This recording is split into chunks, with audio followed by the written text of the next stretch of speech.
next week. Item 5 are the draft minutes. They are at page 34. Our members agreed that these are a true and accurate reflection of the meeting of the 18th of February. If they are, I will sign them. Are members agreed? Agreed. Okay. Okay, matters arising. Page 7 of table papers. There is a draft response to the Committee for Finance on the budget 26, 29, 30. Page 12 to 25 of table papers, we have responses from DFI, Northern Ireland Water, Translink and Waterways Ireland. So a draft response has been prepared by committee staff reflecting the issues that have been considered in response to the committee's request for written evidence around the budget. You will see that if members are minded to amend the response, then I think we can probably hold this for a week.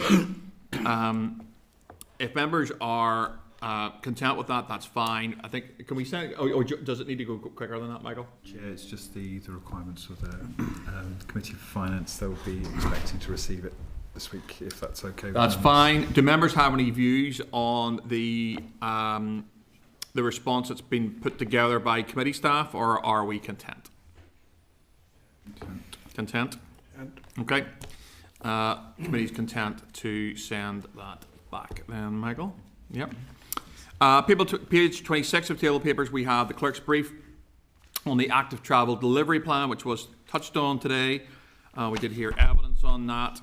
I think the only thing I would want to pick up on that one, if I can find my table papers, is on page 27.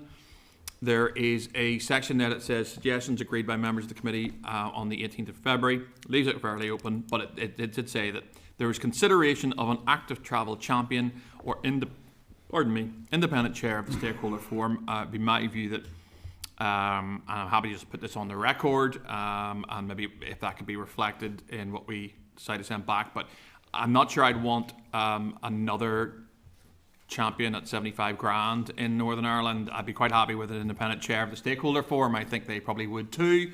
But perhaps we could reflect that if members are content with that. Harry? I was just going to say, Chair, would maybe be better with a pothole champion. Pothole champion. Spotting or fixing, Harry?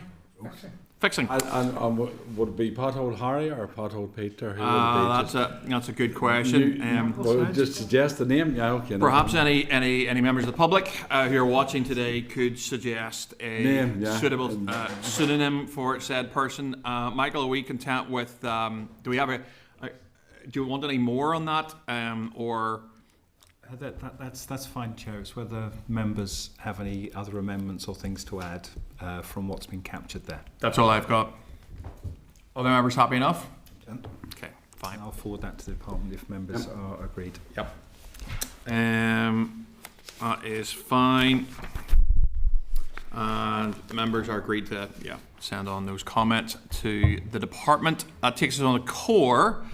At 44, we have the correspondence memo. I will take you through a few things. If any members have anything else to raise out of correspondence, I will obviously take those at the end before we note the additional. At page 33, we have a response from the Minister to the committee request for further information on the department's assessment of the unfunded pay pressure at 2.1 million. I just want to seek committee agreement to write back to the Minister to ask for details of the high priority schemes mentioned in her response and the Enhanced Road Recovery Fund, if members are happy enough with that. Agreed. Okay. At page 61, we have core from the committee for the DERA committee on a concurrent meeting to seek evidence from Northern Ireland Water on the Loch Ness Action Plan and the Statutory Consultee Forum. The DERA chair, Robbie, had come back to me and said that DERA are happy to lead on this. I am content with that. It's up to the committee whether or not they are content with that, to let DERA lead on it. They are working on a Monday morning, which I know will suit us all really, really well. for members watching, that's sarcasm. But it'll be problematic to land this, but it will need landed and it'll need to be court. Are members happy enough to allow Deirdre to lead on this and set it up? Yeah. Yeah, okay. Chair, if members are content, tentatively the Senate might be available on the at 10 a.m. on the 20th of April, and if members are content for the committee staff for agriculture to go ahead and arrange that for that time and date, unless members want to think about it for a bit in terms of commitments that morning. What date was that? It will be the 20th of April. What day is that? Monday? At 10 a.m. So Monday morning. I'm sure you won't want to miss your party meetings.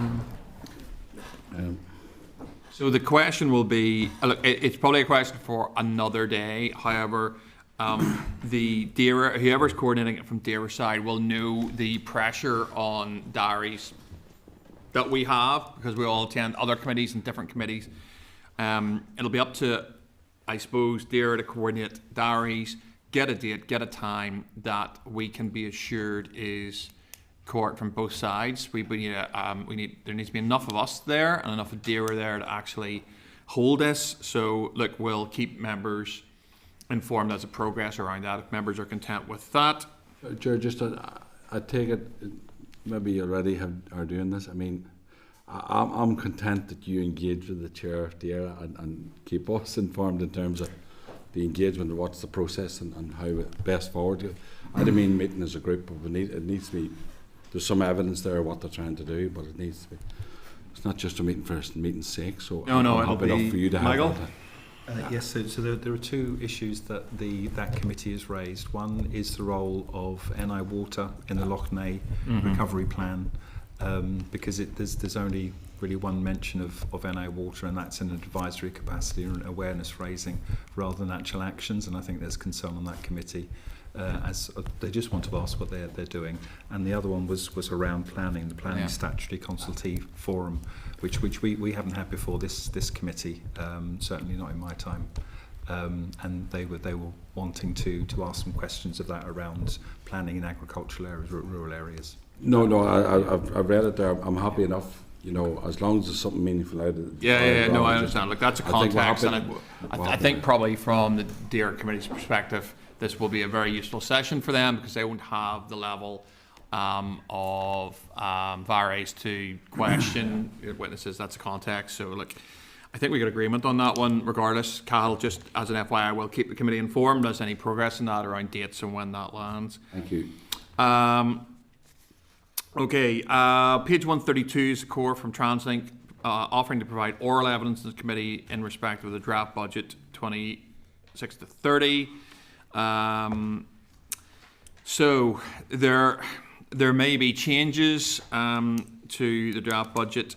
It's really up to us to decide whether we want to take TransLink up on that offer and schedule oral evidence accordingly. I suppose the tension there is we have a budget that we're just not too sure about, and it will take up a session. I have no strong views on it, so it's really for the committee to decide whether it wants to schedule in oral evidence from TransLink or is content with just, you know, we have stuff in today, obviously, that's in our packs.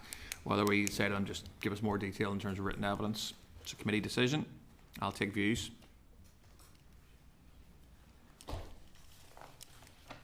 Happy with the written evidence, I think, at this stage. I think so at this stage. Would you agree to accept written evidence from TransLink and not bring them in? Do we normally bring them in at this stage when it comes to the budget side of things? The question, I'm trying to think the last time they were in. Probably before. We probably bring them in before. We've heard quite a bit from NI Water. I'm not but we have had them in fairly recently. Yeah.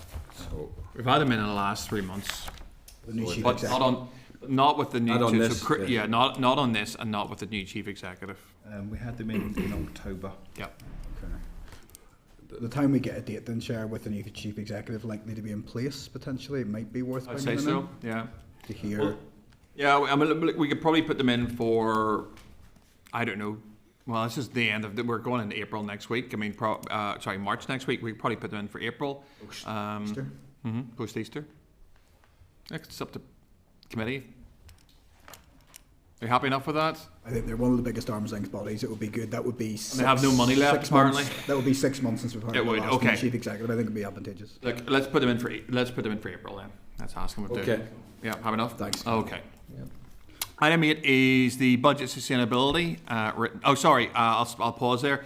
Has anyone else got anything on core they want to raise? Apologies for that. I'll take Justin and then John. Justin? Just very quickly, can we write to the Minister, it's fantastic that additional monies have been announced for roads and obviously repair of potholes and resurfacing works. Can we ask the Minister what amount of that money actually can be spent because of potentially resourcing constraints, personnel-wise, both in consultancy and on the ground? The road service, obviously staff who are worked to the pin of their collar, and I wouldn't like to have their jobs having to start to rectify the issues that are out there. But can we ask the Minister to what extent will that money actually be spent because of said challenges around staffing resources? We absolutely can, Justin. I'm just going to get a bit of advice here. It would need to be tied into core, or that would be AOB, Michael, or can we just? I mean, it's probably off. We probably tie it into the monitoring run response, I guess, if we want to tie it into something that's come back, or like. Yes, because that's kind of in response to the Minister's evidence. Yeah. We'll find somewhere to put it in. Okay, so Justin, this is just in relation to Michael. We've got a good summary there, but really in relation to there has been, we reflected this yesterday. I spoke on this yesterday and Monday. I think about nearly 40 million now, and my understanding is that all needs to be spent by the end of March. Yeah, now, if you go to the department's website, there are 20 press releases. It's nearly worth seeing. Kimmins announces, boom, boom, boom, boom. And I said it slightly facetiously, I welcome all spending on trying to solve this issue in Northern Ireland. I think probably my view, and I think what Justin has just reflected in, is there's an issue of what strategic element is there to that spend. And then also, Justin, you had another particular point in terms of capacity to spend, is that right? Yeah. Which is slightly different, Chair, because this money has to be spent by that period. It does, yeah. So if Justin's asked a slightly different question, what won't be spent? No, I'm asking what capacity is there to spend the money? Yeah.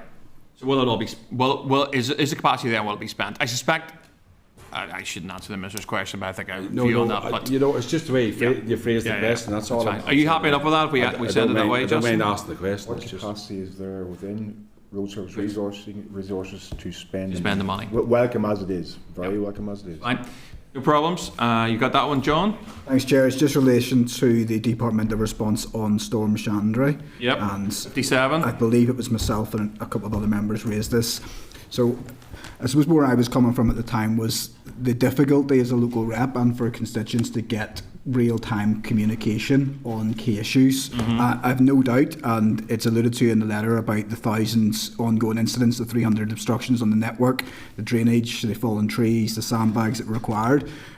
And there was obviously high-level multi-agency tactical coordination groups going on, but in real time on the ground, and we're seeing this more and more with storms, people, including ourselves, just can't get the information. Where are roads closed? Which trees have fallen? Which one has been reported and which one hasn't? When I phone, I don't know about other members, when you phone the emergency line after hours with the DFI to report any of the issues as an elected rep, invariably you can't get through whenever we are seeing these storms hit and the worst of the implications. So I don't know who's going to coordinate that communication, but when I went on to my 2 local council areas, for example, in the days of the worst affected parts of the storm, there had been no posts at all for 2 days, except to say that the leisure centre had been closed and that the storm was on the way. So they weren't telling people where the sandbags were, they weren't telling people how to respond. I'm sure there may well have been sandbags, but people didn't know where to get them until afterwards. So there's good work being done, but it's how it's communicated and how to keep people up to date in real time. If we accept, which I think we all do, these are going to happen more and more regularly, I think there is a proper need for a coordinated communication strategy and who's going to lead it.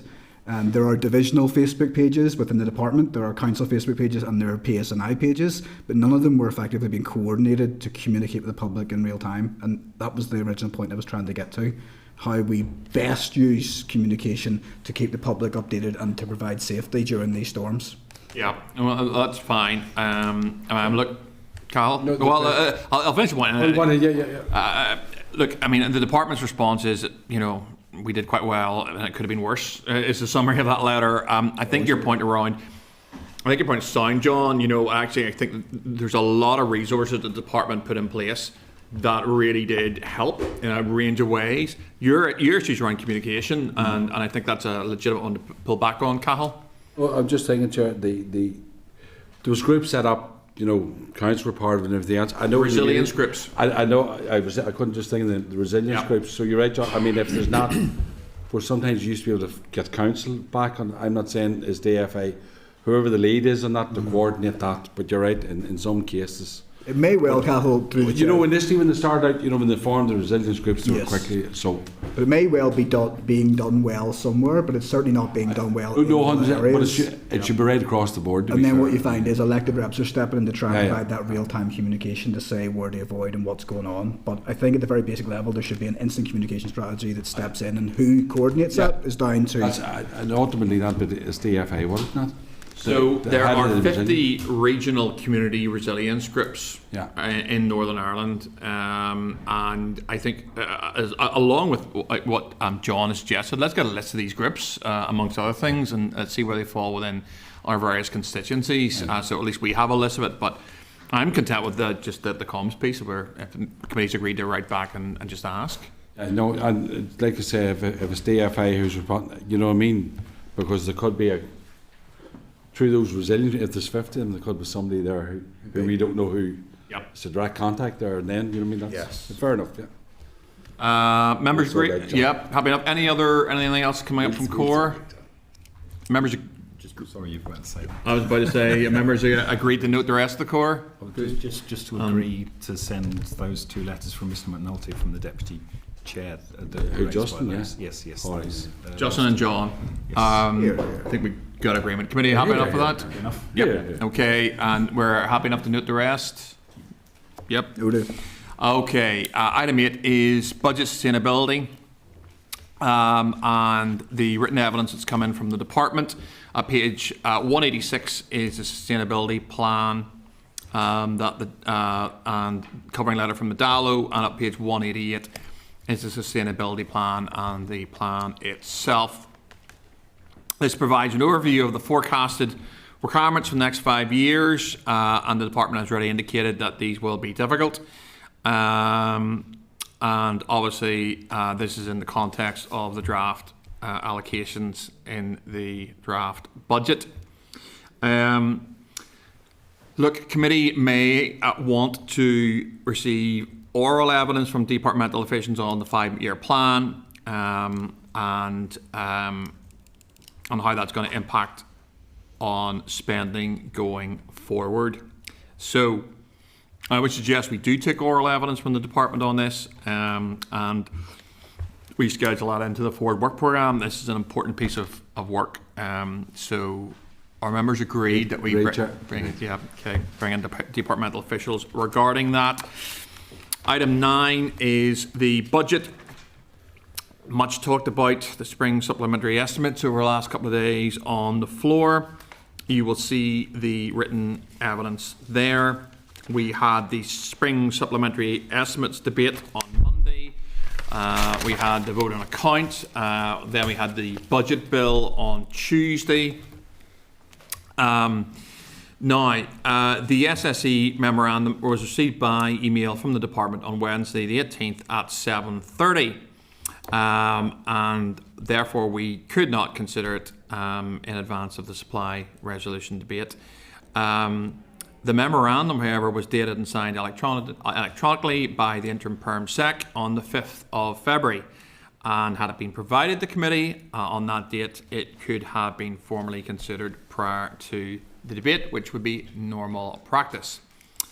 I would be wanting to seek committee agreement. Certainly I'm drawing committee members' attention to this, and then seeking agreement that we write to the Minister and ask for an explanation as to why this was not permitted, this was not provided to the committee at the time of the memorandum being signed, as it would have let this committee have a look at it before it got to the floor.